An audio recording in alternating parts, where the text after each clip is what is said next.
Welcome to the Fantasy Golf Bag Podcast, presented by FantasyGolfBag.com, your number one source for the most in-depth PGA Tour analysis in the daily fantasy and sports betting world. Each week, our experts will discuss everything you need to know, from the course preview and key stats to top plays, fades, and strategies.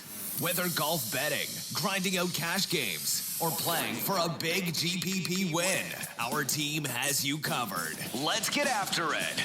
Welcome back, everybody, to the Fantasy Golf Bag Podcast. I'm your host, Red Kachik, joined this evening by Axis to talk a little bit of the Mayakoba Golf Classic down there at Camaleon Golf Club.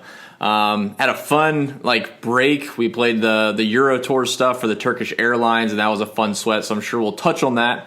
So sorry to Nick Verone. We're going to touch on last week for a couple minutes because I just can't overlook that. It's a slow fall swing, and that was definitely exciting. But I'll go ahead and bring in Axis, who will be helping me kind of dissect this week's field. I know he's been doing a bunch of course digging, trying to figure out some course fit stuff for us going into the new season or the new year. So Axis, how's everything going, man? It's going well. Been a while since we've been on the same podcast together. A lot of solos lately. Been doing the Euro stuff. We've been handling PGA, so it feels good to get back in the PGA world. And yeah, last week was bittersweet. Had some nice tickets on Van Rooyen, so to see him eagle 18 only to shank his drive in the playoff into a bush kind of sucked. But the ending worked out well for DraftKings purposes, at least. So recouped some money there. But yeah, that was fun. It was weird though with the lights and of all the courses for that to happen to, at least that one was lit by floodlights. That's kind of nice. Kind of crazy, right?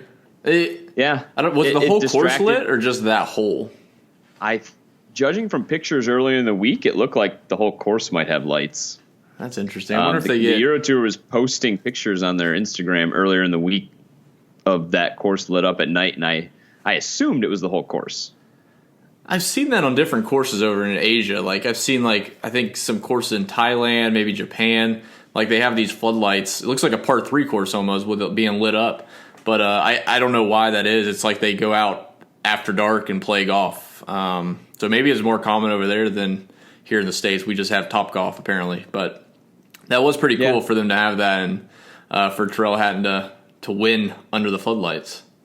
Yeah, it was a good distraction from the kind of shitty playoff. I mean, they all kind of wasn't the prettiest. I mean, Terrell chipping in to even make it to the next round, and then how he won. A win's a win, and it was entertaining because I had a lot of money riding on it one way or another. But you go back and look at it, and all things considered, it's kind of a rough playoff overall for them. But yeah, hey, it is what it is. I mean, playing the same hole, which is it's kind of a tough hole off the tee there. So I think I had 6 guys in a playoff. Hey, yeah, it was pretty good. It was kind of like you. It was a pretty good week for me DFS wise, and I remember looking at some lineups when the playoffs started, and I was like, wow, it's 6 guys. Let's see what if I can even figure out if people are ahead of me, because I think I was top 5 in a few GPPs. Are they ahead of me that have somebody, and if they lose the first place points, maybe I can move up. And there's a couple lineups. I had 3 T1s at the time, and I was like, I can't even calculate this. Assuming one of them wins, then I can keep the 100 points or 120 points, whatever, and the other 2 drop back down. How far does that move me down? Or maybe other people in the same boat. But it was really hard to follow from a DFS perspective, so I just turned it on and just watched it. And them playing 18 over and over, man, they could not hit a fairway. It's tough. And that course is not, as we talked about with Dylan briefly, not an easy one from the rough. So no, the rough takes was a lot nasty. of the scoring down. Yeah. So yeah. I just knew I needed Schwab to not win of the 6 guys. So the fact that he made it to the final 2 was freaking course. That's too bad. I like Schwab. I did too. Just would have cost me a lot of money had he won. It would have cost me a lot on DraftKings and EVR tanking. I would have been a miserable person on Sunday. We're not going to go over too much of Euro carryover, but I will say that looking through the field for Victor Perez and Schwab after the HSBC finish, for them going to that field and they were playing well, I didn't think it was a tough decision, but I'm sure people overthought it. yeah, we'll just not play these guys, and they ended up both getting in a playoff. I did. I didn't play Schwab. I played Perez. Actually, Perez was a better price. I think everybody on my team finished like top 15 except one. Jordan Smith did not. But yeah, I had Smith. Chalk kind of hit pretty well. Like a lot of guys did well who had been playing well and were expected to do well. So it was a crazy high scoring week. Like I mean, I think 700 points. Yeah, I think I had. I don't remember what I finished with. Like right 600, 60. I don't know. 658 was a couple of mine. I know 707 won a couple GPPs. It was big. Yeah, I mean, no cut in a birdie fest. So yeah, I mean, might have the same thing this week down in Mayakoba. Although there's the cut, so that'll take some points away. But yeah, we'll touch on the course here. I know you got a bunch, and I'll kind of run through the high level stuff for our listeners to get an idea of how best to target their golfers. Quick shout out, real quick, for the podcast last week. So you kind of touched on the Turkish Airlines, but a big thank you to Dylan Byrne of the 15th Club for kind of being interviewed a little bit and talking with you and Skylar about the European Tour and some of these new upcomers. I don't know if you have any thoughts on that, but that was definitely a good listen. So if you're listening to this and you haven't gone back last week since there was no PGA, there's a 15th Club interview with Dylan Byrne, and that's a really fun listen for him. I think he's from Ireland? Correct. Scotland? Okay. I don't want to mess that up, so Ireland. But yeah, really cool to hear how they work and how they're doing their analytics. They do a lot with Ryder Cup and stuff. Yeah, it's an evergreen podcast, so don't think like if you missed last week you can't listen to it. We briefly touched on the Turkish Airlines and kind of the end of Race to Dubai, but a majority of that is kind of evergreen on the young golfers coming through the Euro Tour side and who may or may not make a jump to the PGA side. So, excuse me. Yeah, definitely go listen to that, and we're going to try to twist his arm to come back on too and maybe talk more gambling style. I don't know. He's a very sharp guy. It all depends on what he wants to share also. Yeah. So, but we're definitely going to try to have him on for Africa's major, which is the Magical Kenya Open next year. So the Guido Championship. Yeah. That's a hell of a trophy. That tournament needs to stay around forever. I don't remember what the trophy was. What was it? The giant rhinoceros. Oh, probably made of real ivory. Yeah, it was made from the last black rhino. Yes.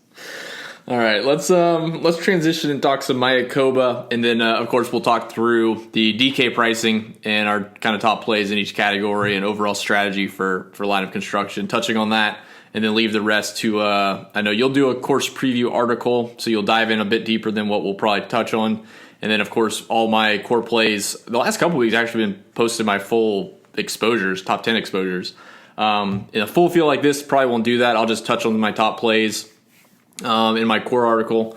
But let's go ahead and transition to the Mayakoba Golf Classic. So this event, like Axis said, depending on the wind, and I haven't looked at weather. It's Monday night. So keep an eye on that for Thursday and Friday. If it gets windy in the AM or PM, just keep an eye on that for your lineup. So the last couple years this has been played, you got 22 under, Matt Kuchar won, 19 under, Kazire won, 21 under, Perez, 15, 14, 13 was 18 under, 17 under, 21 under. So you can get a feel for the scoring that these guys will have. It's not a very long golf course. Again, I think the driving accuracy will play a part in this. It's not very long, but with the wind picking up, these courses have to be built around like the worst possible situations. And if the wind picks up, they can't have a 7,500 yard golf course. They can't have it too tight and long where they're hitting drivers. So it's 7,000 yards, par 71. Overall, so what I did was I pulled our snapshot to give an idea of this golf course. Again, there's no strokes gain data. So if you are using our showdown model or live strokes gain tool this weekend, it'll just be like the last couple events where you got only traditional stats. Nothing for strokes gain. We have nothing historical for strokes gain, so keep that in mind. Driving accuracy, I have pegged at 65%. I know Axis, you go a little bit further back than I do. And green regulation is 67%. So again, a little inverse ratio there where green regulation is a little bit higher than driving accuracy. And I got the driving distance pegged at 285. So it'll be paspalum greens and fairways, a really nice grass. I think for, probably bury the lead a little bit, but I think for Axis, looking at a lot of the seaside golf courses like RSM, Sony, I don't know if there's any others that you really look for. But you've seen a lot of these guys. Like if you look through the leaderboards with like Graham McDowell finishing well, Russell Knox, like a lot of these seaside type of events, a lot of guys show up to the same type of events over and over and play well. So as far as stats go, like looking in the PGA stat model at Fantasy Golf Bag, so when I built my model, my primary stuff, again, there's no strokes gained data for this course, but the key stats that I'm looking at is approach, strokes gained field differential. You'll see there's a big fluctuation in world golf rankings. So trying to get a feel for guys that have been playing well in stronger fields, not just playing well. Green regulation and weighted DK points. So pretty straightforward this week. And then a little bit of course history, and then whatever Axis gives me is his course history nuggets or course profile nuggets. So I'll open it up to you, man. Yeah, so you touched on it briefly. Coastal, obviously, weather, be sure to check. All that fun stuff. And your percentages are pretty close to the same I have. So I compared it mainly, and I'm going to stick with one for here. I'll write an article with a few more comps and a few more detail as well. For the sake of the pod and brevity, Seaside, Sea Island RSM Classic is the one that I would compare most to, judging even just by past course history, if you will. I guess course history. Guys who strokes gained field differential, though, I guess, to guys who have played well at Mayakoba. So just briefly, you can pull up on Fantasy Golf Bag the stat model. You can filter it just to RSM. If you do that, I just filtered it by strokes gained total, and at the top was Patrick Rogers, but he did most of that. He did most of that through putting, though. So I normally kind of strip that away, especially with these greens. So if you go to just tee to green, you'll see Austin Cook, Luke List, Harold Varner III, who also has played very well in Mayakoba, Kevin Kisner, guys of that nature. Rogers has still done pretty good tee to green, and I filtered that by I think you needed 12 rounds at RSM to be part of that. Then 3 of those rounds are played at Seaside, 1 at Plantation, but for the most part, it's all Seaside. So that would be my main comp, would be Sea Island. And I think you can see it, even if you're just one of those who just, and I rarely look at just leaderboards, but if you look at leaderboards, they're similar. They're both roughly the same penalty for missing fairways.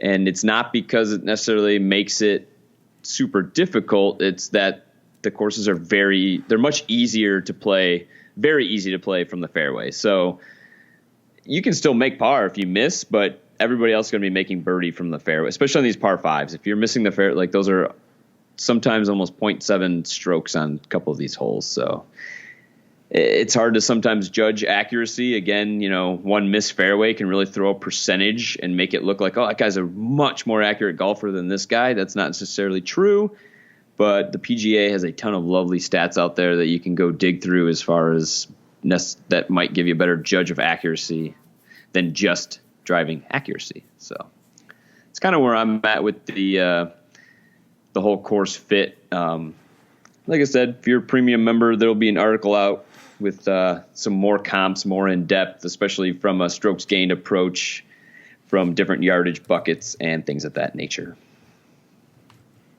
I like it. Yeah, I think the recurring theme this week that people around the industry will keep going back to is less than driver. I think that's what you hear every single year, and it's one thing that Woodland is kind of known for, and he's always been touted at this golf course. So I don't think driving distance, and again, we touch on this, probably 6 times a year, where you got these courses where, driving distance in the pure essence of the word driving distance, like a Victor Hovland bombs it out there. Yeah, he's not going to have a huge advantage this week just off of his distance. But yeah, if he's going to hit 2 irons where Kevin Kisner's hitting 3-wood, that's a pretty good advantage, I would say. So that's kind of the essence of less than driver. It's not saying, we should just exclude the longer hitters, but it's not saying they have a big advantage. It's just, people are going to go back a little bit. Some people are pretty accurate. Like Kevin Kisner's probably just as accurate with his driver as Dustin Johnson is with his 2-iron. Like it's tomato there. I know Sky has that data somewhere, but Yeah. maybe I'll make him dig that out. But I guess my only issue with the less than driver here, and I don't even know, I'd have to look more too, but looking at the layout, I don't actually think it's necessarily less than driver. Like you said, if anything, it's just going to give, if you're better from 120 than 150, it's an advantage because you can really bomb it down there. But maybe the overhead and mapping it out was not quite exactly how it plays from the ground level, but it didn't look like it was overly tight as far, like most guys can still, I think you can still hit it out there a fair amount on most of these holes and leave yourself 150 or less. So I think that's why it almost always just comes down to the irons anyway here, because everybody's going to have pretty solid looks at greens. So the irons just better be on. Yeah, the overhead may not do it justice because there are the dog legs is what mainly is referring to the less than driver, because if you hit driver and overcook it, you're going through into the mangroves. So there's could you hit driver down there? Probably, but in a tournament, these guys, they're going to be laying back to 125 to 145, something like that, and not even risk blowing driver through it. No, I think they can do that on every hole, though. So I think, I guess what I was saying is if you map it out, even to 285 to 300 is pretty much possible on most every hole. But it'll leave you 150 to 120 on almost every hole, but I think 3 of them, and that's not counting, obviously, if you go for it in 2 on the par 5s. So yeah. All right. Well, we got plenty of course history. If you guys want to go back, they got 10, 15 years of course history probably here at this golf course. So not everyone's played it every single year. Charles Howell's probably been the one guy that's played it the most looking down the list. Sabatini's played it a bunch. So keep that in mind if you do like going the course history route and don't want to go down the course profile route that Axe is going to post in his article. But plenty of data if you want to look through that as far as finishes, just no strokes gained data. So yeah, and he's not, just really quick, he's not in this field, I don't think. Let me search quick. But I went through everybody. I didn't pull just this field, and I think Piercy was my top guy at this course.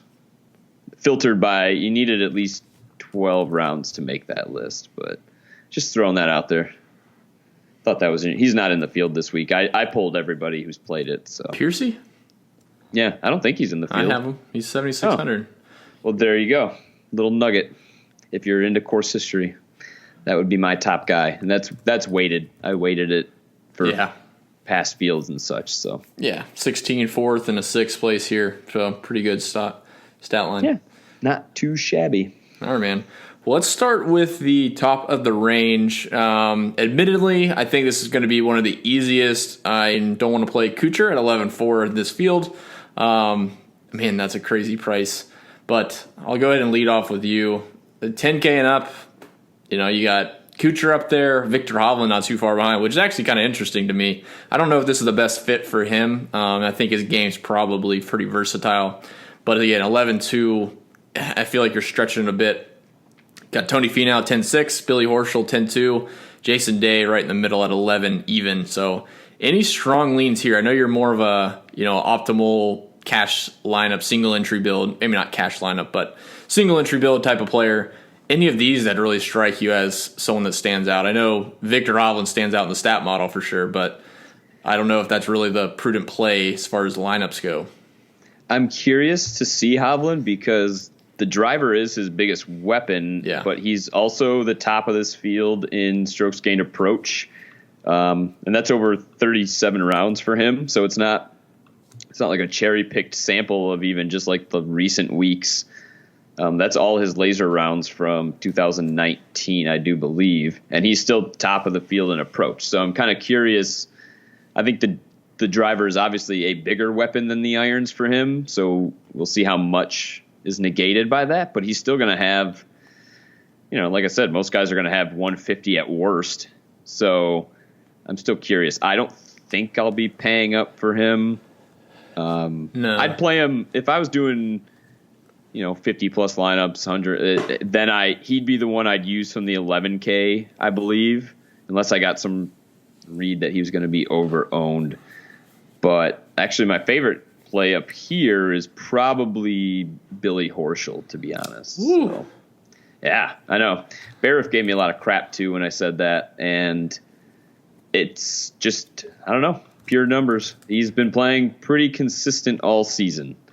And again, I don't know if I'm going to actually pay up for any of these guys, but he's probably, for my model and money value-wise, probably who I'd pay for up here if I was going to. I don't know. Playing good. Yeah, that's tough. I mean, 10-2, I guess, isn't really too inhibitive. There's really, to be honest, like, I'm not a big Jason Day guy. I know Tony Finau's been playing pretty bad, so he might be the last decent option up there. The one thing I did want to point out, though, just from the Hovland topic, because we've had a pretty good fall swing, at least for me, talking through some of these fields. Like, we'll say the CJ Cup, not really going too far out on a limb, but JT I think was 77% owned for my lineups. I mean, he was higher priced in this 11-2, 11-4 category, but his form, his longer term stats, and this course, the CJ Cup, was like a no brainer. And then Rory at the was it HSBC, kind of the same boat. Like, he was 100th percentile in almost every single category, except for around the green, I think. Like, Hovland, I'm going to ask you. I think Hovland kind of fits the profile for a Rory. And if Rory was in this tournament in this field, I don't think I would really play him on this golf course. I like you said, the driver's his biggest weapon, and I think that's the same. A truth for Rory. I don't think I would play Rory on this course. See, that all depends on the field. Because if Rory was playing in this field, I feel like you'd have to play. I'd have to. Just because he's leaps and bounds, and maybe Hovland will be there again. I hate to call. I can't call him Rory though yet. So same profile though, not Rory. Yeah, but I get you. Profile of, hey, throw him on a course where he can just pound driver and have those irons and hit them close. But on a course like this, where I feel like a lot of the people in the field have a chance, like he can't really run away with it unless you have a hot putter. Just trying to make some type of comparison there. I feel like this would be, if instead of Victor Hovland's name, you're seeing Rory's name, I would probably feel the same way. Like, the stats look great, and the strength of the field, he should dominate, but I don't think this course is going to allow him to go dominate. He's going to have to kind of tame the driver a little bit. So that'd be the reason for me not to play Hovland. I think I'm with you. I can buy into Horschel a little bit at 10-2. Yeah, I think Hovland is playable. I just don't know if with my build, if I can get there from the lower end, if that if I was taking more of a chances, I'd definitely play him. His approach game has still been insanely good this season, which makes me hopeful that even if he can't gain a stroke around off the tee, that he can still do that with his irons. I mean, he's hit 58.5% of his approaches this year have been positive. So, and that leads the field by more than 2%, which is insane. So that is quite the gap from to the next guy who hardly has a sample even. So it's probably even a larger gap. Actually, it is a larger gap. When you go down to Charlie Hoffman, surprisingly enough, would be the next guy. Good old Chuck. So yeah, I think Hovland would be the guy who I would pay up for, though. That's for sure. Oh, he would definitely be the guy curious to play. See how. Yeah, I'm definitely curious to see how he does, though. And he did play the Travelers, but I think that was his first tournament on tours, so I'm not gonna take too much from that. But we've seen Bubba do good at the Travelers, though. You can pound the driver there, I guess. I don't know. I'm curious. All right. This one will definitely take it out of his hand to a degree. So. Yeah, I think when I ran lineups earlier just to test out in the stat model, I don't know if it paid up for either Kuchar or Hovland. It was a lot of stars and scrubs, but I think it was just trying to slant jam in like 2 9K or 8.5 and up, 2 or 3 of those guys with like one cheap 6K guy. It didn't really want to go up to a Hovland or a Kuchar for sure. Take that for what it's worth. That's just an optimizer, but you got to thank us if you use it. So, don't let me catch you or I'll boot you out of Slack. Jack. Yeah, if you use it and don't thank us. So, going into the 9K range, we'll hop down there. And as I was going through this list and trying to figure out like my avenue for success in this range, I was like, man, we need to have like a new segment going in 2020 called like you slam down your fish card or something, because this is a fish play for me. like Russell Knox at 9,300, it's hard for me not to acknowledge his course history here and his recent form playing down at the Bermuda a couple weeks ago. He finished 11th.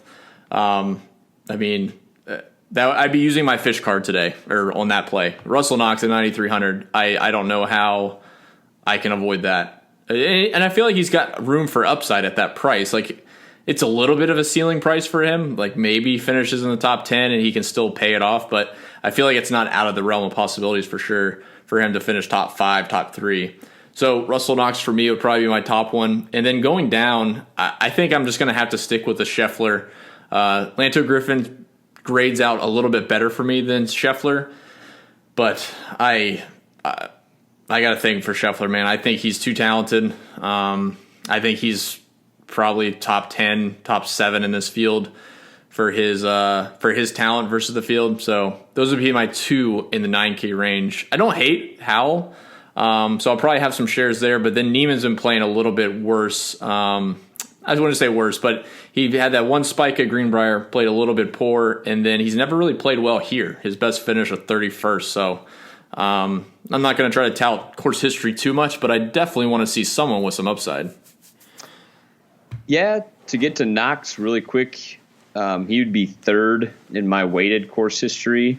So again, you have that going for you, and I didn't look at what years I pulled those from, so I don't know if those included wind or not, since that would make even more sense. But I don't know. It definitely fits a style of game like him, like a Scott Piercy. So I could definitely see that. I guess my only concern would be, do you think he's going to be super popular would that scare you, I guess, at that price? Or a little bit. Thinking optimally, no. But if I, right. Again,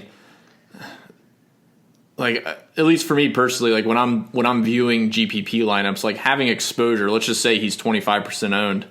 Okay, let's say I have 30% Knox and he does really well, then I have a little bit of leverage. If he does really poorly, I still have 70% of my lineups without him. So like for me, I'm still like in this type of field where I'm not trying to go too overweight on someone. Like there's enough outs for me to say, I want to play Russell Knox. This is what I'm willing to pay for him, or this is what I'm willing to allocate for lineups. If the ownership comes in a little bit above or below that, I'm not really going to try to force myself to fade him. I'm going to have enough opportunities elsewhere. Honestly, I don't really like this 9K range. I can get behind playing Knox. And then Neiman is my top rated golfer in the 9K range. But I don't think I'm going to be playing anybody. I think I'm going to be skipping this range, to be quite honest. But it would probably be, I don't know how it fit. Like Charles Howell, the course just doesn't seem to fit his game. Same with Wise. Like they rate out better than other golfers overall. But then I look at the course and like, I don't really feel like paying 9.4 for Wise or 9.6 for Howell here when I can dip into the 8s and be content. You know who rates out number 1 for me in the 9K? Actually, number 2 overall in this field. Answer. No. Okay. Nah. Lanto. I had to go off the wall. Oh yeah. Well, I mean, he's been hot fire. Yeah, that's one where if he's going to be chalky, I'm like talking out of both sides of my mouth. Like in a situation for him coming off a win, I would feel like his ownership would be a little bit inflated. Like Knox, whatever his ownership is probably going to be market price. Like that's probably fair.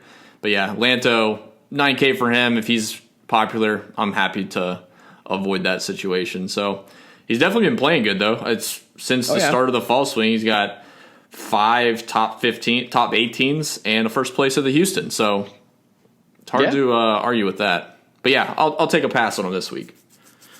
Just strictly game theory. I honestly might just be passing on this range. All right. Well, show me what you got in the AK, because apparently that's what you like. So I've mentioned Kisner already with the RSM comparison, and I already bet him at 40-1. So I don't know. I don't know if I'm pot committed already, but I really like Kisner. I think he'll be very popular this week, though. I think once all said and done by the end of the week, I've seen his name brought up a few times on Twitter already, which is always scary on a Monday. So I can already anticipate the miscut, but I do really like Kisner this week. It just, again, this seems like the course sets up very well for him. Keegan Bradley at 8-6 is sketchy, but he's actually played pretty well here too. And then I like Ches as well as 8-5, just sticking in the upper half for now. I think, again, another course that seems to fit his type of game. His irons have been pretty good all season, been hitting the ball pretty close. If you check out the expanded approach statistics that we provide on Fantasy Golf Bag, 54.5% of his approaches have been positive all season. And he's actually has one of the higher rates in the field of gaining over half a stroke on approach shots this year. So the upside's there too. Reeve can go pin seeking. So those are the three I like. It'd probably go Kisner, Reeve, and then if you want to get, I don't know, a little frisky, you can throw Keegan in there.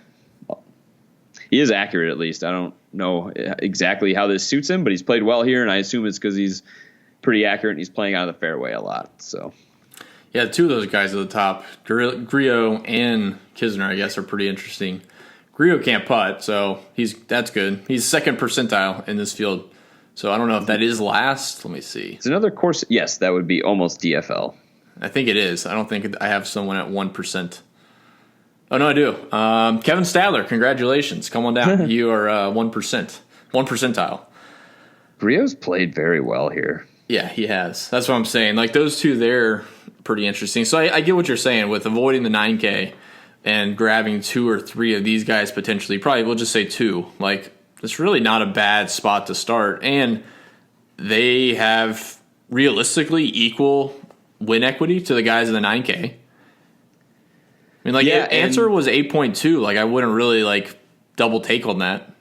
Yeah, for sure. Yeah. Actually, so I quick looked when you were talking. Grillo has only lost strokes to the field 1 time in 12 rounds playing here. And it was barely. So yeah, 15th place, 9th place, and 10th place. I like that. I like seeing that consistency. Good vibes, go to the beach after, all-inclusive resort. Yeah, I'm sure. I'm using my second fish card. My second fish card on. He knows to stay away from the water. Should be experienced. The other one that I did want to point out too, because I think Keegan is interesting. Like, he rates out, again, when you're looking through the stat model and you see guys that are rated high and low, like, there's still some feel aspect to say, like, maybe I'm incorporating rounds where he was really awful or played a course where he missed the cut or had 2 missed cuts back to back. So, like, Bradley grades out terrible, but when you look at this golf course and what is required from a ball striking standpoint, he's going to be one of the better options for sure. Denny McCarthy's kind of interesting. He's been gaining a ton of strokes putting. That's just his thing. But he's never played well here. Like, that was the one guy that stood out to me, was 8,400 Denny McCarthy. And then when I looked at his course history, not too good. So I don't hate it if you want to go there. Like, just kind of ride the guy that's playing well. I mean, it's, again, if you look at it from the basics of golf, from tournament level, just say strokes gained total, and he's getting the job done, I don't hate it. It's just the course history throws me off. I think he had like a 41st and a 31st or 50th, something like that. But the one guy that I did want to get to before we hop out of the 8K range, and that's Harris English. I don't know if you looked a little bit closer to him as far as like course fit, course profile, but a guy that I was hesitant to click the button earlier in the fall is starting to ride up on my list a little bit. So he finished 3rd at the Greenbrier, 6th at Sanderson Farms, 33rd at the Safeway, 4th at the Houston Open, gained strokes off the tee and approach in every single event. He also gained strokes putting in every single event. So, like, he's doing it all over the golf course except for around the green. I probably 8K for him. He'll probably fall into, I wouldn't say a good chunk of my lineups, but certainly will be happy to play him. He has a win here many years ago and a lot of miscuts in between those bookends. So a mixed bag there, but I think he is playing better. So I'll take some people's advice that are fairly sharp that he's kind of turned the corner a bit. So I don't know if you have any thoughts on him. What worries me is if this is just like a flash in the pan, because he's playing so far. That's what I thought. He's playing so far above his long-term standard, if you will, that and I mean very far above over his just last. Let me pull 16 around. So I don't know. Yeah, I thought it was a flash in the pan after the Sanderson Farms, and then he finished 33rd at the Safeway, and I said, "Yep, here we go. This is end up 50th next week, and then a missed cut, and then 6 missed cuts in a row, whatever." Then he finished 4th at the Houston Open. So yeah, consistency has been there. I don't know. That worries me a bit when he's been so inconsistent before that. You feel like you're chasing. I will pass. Yeah, I will pass. But I'm good. I don't know. I'm with you. I think there's just a few other guys in that around 8K, like who I could toss in there who have been maybe a little more consistent over a slightly even longer period, like JT Poston. I guess I could get behind if I'm going to play. I'd probably play Poston. He's 200 more though, but I'd probably rather play Poston than English, or you could chase the course. See, this is where it gets weird for me with Harold Varner at 7,900. He has played well at RSM. He has played well here. Neither of these courses really seem to scream Harold Varner III to me. So let's go ahead and drop down to the 7K then, because I'm sure Sabatini's got some interest for you. Harmon, I'm not sure how you feel about him. I already bet Sabs. Come on. I already bet Sabs. Figured that. 50 to 1. You're going to give me Sabs in this field, 50 to 1? Yeah, 7,800. There's several guys. I mean, you got Piercy right there. I do end up Ortiz. playing Sabs a lot, but he's just been underpriced. Like, I mean, you give me $9,200 Sabs, I'm not playing him. But I think that's probably where he should be. Wow. Yeah. He's probably played very well this year. Yeah, he's probably fairly priced for this field, but I would say he's come down a bit from his early season run, but he's still playing fair amount above field average. So I was going to give you a hot take. I think Brian Harmon's underpriced for his medium, longer term form. I will agree with you. All right. Actually, yeah, and I believe he has course form here too. RSM, I think he does. I'm not sure about here. All my mediocre. But 55th, 40th, 68. His last 3 showings. Oh yeah, you'd think this would be the one, but he's been playing good up till now, so he'll probably be in my GPP pool. For sure. Really don't play Harmon all that much ever, except for back on that run he had. Was it 2 years ago now, where he was just in second, third, second, whatever it was, but really don't get behind Harmon too much, but I feel like it could. Yeah, I don't hate it. I actually do think he's underpriced as well. I do think he's underpriced. I don't know if I can get behind it. But I mean, that's why I would play him. I just think he should be more. So maybe I'm getting more talent into the lineup than what I should think I'd be able to. And that's obviously part of it. Some game theory there. I mean, I don't know. Ooh, do I trust it for single entry? That's tough. Maybe. I think I'd rather play Tringali or Sabs. Sabs for sure, and he's only 100 more. And I could get behind Tringali again too. I've been playing a lot of Tringali in this fall swing, and it's been going pretty well. Well, before we get down there, I'll just throw out another name for definitely GPP consideration, because Graham McDowell on Seaside is good, and he's actually been playing pretty well. Like he's definitely hit or miss throughout the season, but he won the Punta Cana event, also Seaside. This is a GMAC style course for sure. Italian Open over in the European Tour, he finished 15th. Then he went to the CJ Cup, finished 16th. And then he WD'd at the Zozo, but I think that was more or less just he didn't want to be there till Monday. Yeah. Yeah. I think the monsoon came. He wasn't playing well. And instead of hitting, I don't think he was playing bad. I just don't think he wanted to stick around. I think he was like 1 under, 1 over. He was like a round even. See, if that was Eddie over there, he would have got up on the tee, hit all his balls into the monsoon, and then walked off. How does strokes gain work for that? I think they might delete those outliers. You imagine having like your 7th shot off the tee? Actually, I'm going to find out. I'll find out exactly how they treat that. I'd imagine that, especially after you hear the story, I'd imagine that they might go back to the first shot and be like, all right, we'll just stop there. I mean, he was putting with his wedge because he just didn't give a shit anymore. Like the first approach or the first tee shot, then yeah, they'll count it. But like after that, I think they just like classify it as like just penalty or something like that, so that they don't just group it in. Like when Kevin Na was in the woods at Tex and Valero or whatever, and he took 16 shots out of the woods, I'm sure they're not like, oh yeah, his proximity from 220 yards is 221 yards. Now his proximity from 221 yards is 220 yards. That would really screw you. I don't know. I thought that was funny. So, I do think McDowell's an interesting play here for sure. So, the mid 7K range. You mentioned Tringali. I can kind of get behind that. The other two down here that I probably would be fine going back to, Stanley and Xinjun Zhang. I'm not going to hop off the train too quickly on those two.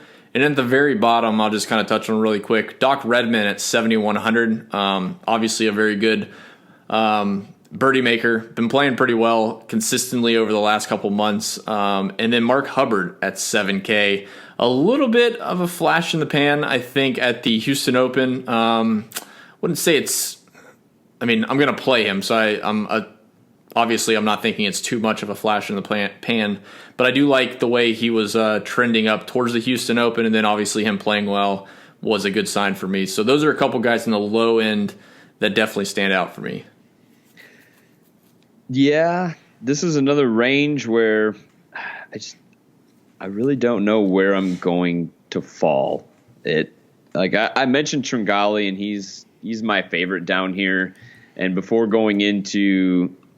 adding in any course fit, Kyle Stanley was one of my higher rated guys as well. Although he's been kind of a roller coaster. He's back on a downswing, so maybe he'll be picking it right back up right about now. That'd be nice. But I don't know how many of these guys in this range will find their way into a lineup, to be honest. Stanley, I don't think his finishes have been great, but his irons have been just as good. I mean, I think he gained, 5 strokes on approach at the Safeway, 7 strokes on approach at Shriners, and almost 6 strokes at the Houston Open on approach. And losing strokes putting, typical, and also losing strokes off the tee, which is kind of strange. So I think on this type of golf course where if the driving iron's his thing, 285 or something like that is going to be more in his wheelhouse. I like that opportunity, especially at the price. Again, it's a little bit price dependent. At 79 or 78, it'd be an easy avoid, but 73 I think provides a lot of upside because he could pop. I mean, honestly, man, he's had a rough season, or rough 2019. But you look at the ball striking numbers underlying. I can see that turning around pretty quickly at some point, and people will be left behind. Yeah, I mean, I guess someone I did quickly look over who I could play for upside would be Taylor Gooch.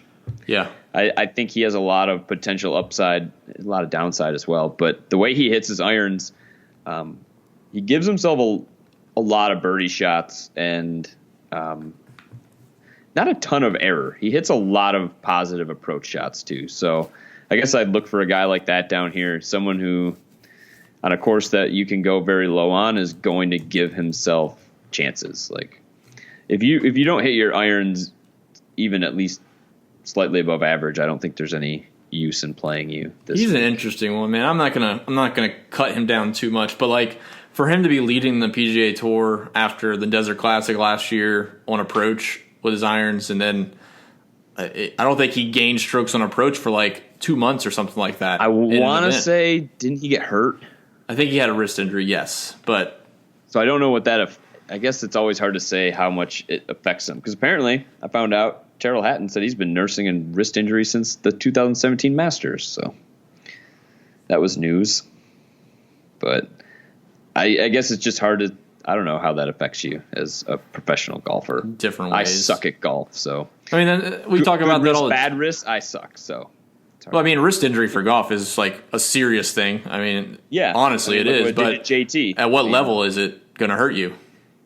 That's what I mean. I don't know. It's speculation to a degree. So I just looked at stats and said, look, he's going the wrong way. And same with JT. JT was going the wrong way for a little while. So, I had to pull his season-long expanded approach to find some upside there. So, definitely, I definitely encourage the listeners to go pull our EAP numbers, because that definitely helps with some of these guys. If you look at a larger snapshot of a Taylor Gooch and Doc Redman, Brian Stewart, Patton Kazire, in that whole range, Nick Watney even, and look at their recent couple events and their EAP numbers, you can definitely see which one's popping. I like doing that quite a bit. Just it almost accentuates the recent form. Yeah, I like looking at the full season too. Kind of lets you know what kind of golfer they are, if you will. So if you see they have form, I guess it's just more for me to what can I expect? Like, if they're playing well, what am I probably going to get? That's a good point too, because there'll be guys that'll be popping for the last couple events, and you look season long and it's just been bad. So like what to expect. Like, hey, we're just going to ride this hot wave for one more week? Could just flame out. We don't know. But then you look at JT, and he's just so good every single week. I think the only reason I lean towards the season long numbers when it comes to that is that particular stat for us is not weighted. So. Right. If they're playing these super easy target golf court, they're gonna have more shots inside 18 feet. Like that's just, it is what it is. So I think you get a more general look at across the whole season. Well, it has a bunch of different courses. So you have that other Brody stat in there too. I can't remember the name of it, but the median leave, yeah. So there's different ways though you can weigh that, view it as a weighted stat. So definitely check that out. I think there's a video of me and Skylar going over it. But yeah, the EAP that's probably the most fun on a Wednesday for me, is digging through for a GPP pool. Which guys are going to stand out and are like 2% owned? No one plays these guys. Brandon Wu, yeah. 8 rounds. There you go. That was for Sky. 8-round sample. Play Brandon Wu. And if you use the last 6 months, it's only 2 rounds. I say that in jest. Brandon Wu is a good golfer, but had to give Sky a poke for that one. Plus, that lets me know if he actually listens to the podcast, because he'll text me and say, "What the hell?"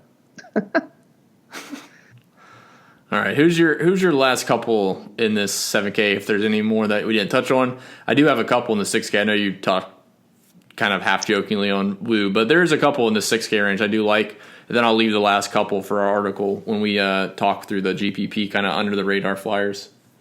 Nothing else really in the 7K range for me, to be honest. All righty.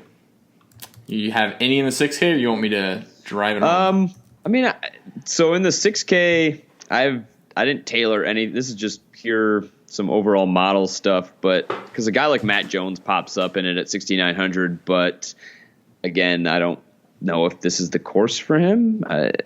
Normally, Matt Jones to me screams an off the tee type of course, but just overall talent, he's rated higher than the rest for me down here. So Vaughn Taylor at 6'8" is somebody I could get behind, although his play is really tailed off the last 16, 20 rounds. I think down here, it's tough for me to get behind anybody when I'm making 3 lineups down here. I'm more conservative on that because I'll be using these more in like single entry style. But Keith Mitchell at 6,700 is odd to me. But again, I don't know how this really fits Keith Mitchell's game. So. Yeah, there's several down here. If you the further down you go, I mean, I'm not going to touch on Adam Long too much, but there's some guys below him actually that are really interesting. So in the top range, I'll just touch on really fast. I kind of touched on Hubbard for a second, but the guy I like a little bit more, I should say quite a bit more, that's cheaper, is Scott Harrington. I feel like he's been playing a bit more consistent. Just gaining strokes in different categories more so than Hubbard. So he finished 24th at the Greenbrier, miscut at Sanderson, 23rd Safeway, 2nd at the Houston, gaining a cumulative 9 strokes off the tee and 10 strokes on approach in those 4 events. So he's really interesting. 6,900, I guess relative to guys priced below him, might be a very lower own guy. You got Substraka down there is popular. You kind of touched on Wu, who's interesting for sure. Keith Mitchell, Hank Lebioda is coming off a decent week. So there's a lot of guys in this mid 6K range that are worth consideration, I think. Maybe a Tom Hoagie. I mean, his irons for this range, he sucks off the tee. Not very good around the green, not very good on the green, but irons are good. 6,500. I mean, you can plug him into 2-3% of your 100 lineups. Yeah, there's a mix in like the 7K range of guys that probably have, we'll say the low 7K, with guys that have pretty close win equity to guys in that mid 6K range. Like, could they miss the cut in grand fashion? Probably. Could they also finish top 10? Possibly too. So there's definitely GPP worthy guys. McNeely's in there. Shelton's been playing terrible, but 6,300 for him. He could be in one of those that pop. Like if you're on a buy low type of DFS player, like there's a lot of guys down here that I have interest in looking deeper into for GPP. So I guess I'll leave it at that. Yeah. It's pretty much my thoughts as well on Mayakoba. Don't drink the water. So, all right. Well, that'll do it. Be sure to tip your caddies. I had to. Just pay agreed upon prices. It's obligatory. I talk golf. I have to make one Matt Kuchar's a cheap ass joke this week. And then be sure to play the Ned Bank as well. Lots of Euro stuff this week too. That another no cut event over there.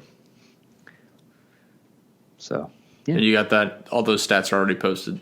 Yeah, those stats are up. There'll be some Slack content on the Euro as well. There will not be a Euro pod this week. So yeah, more money for the Fantasy Golf Bag premium members since we won't be giving all the fish our plays.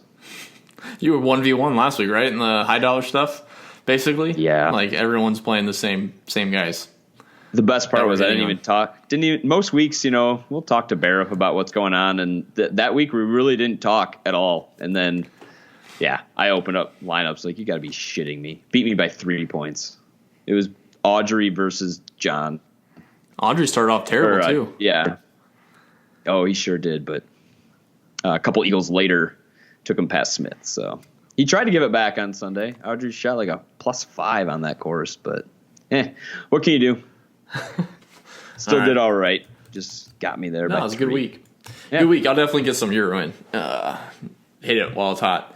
So down to South Africa too. I haven't checked at what time that will be on TV, but I got to imagine that's like 8 hours. I don't even know. Honestly, I'd be completely just making something up like I just was. Currently it's 3:16 a.m. there, so there you go. 3:16 a.m. So 7 hours. That was close. Yeah. So probably a midnight lock, I'm guessing. Yeah. So. All right. Well, I appreciate it, man. Thank you for joining me for this podcast. Everyone else, appreciate you guys tuning in to the Fantasy Golf Bag podcast. As always, if you could leave us a rating and a review on iTunes or a like on YouTube or a rating or review on Spotify, all that stuff goes a long way. Obviously, the podcast is free. Gives us some, gives you some thoughts on what we're thinking and plays that most likely will be able to reach a cash line, hopefully, 8 or 9 times out of 10. So, of course, all the data and stuff that we reference will be available at fantasygolfbag.com. You can check out the PGA stat model. You can run 150, 500 lineups, whatever you got to do.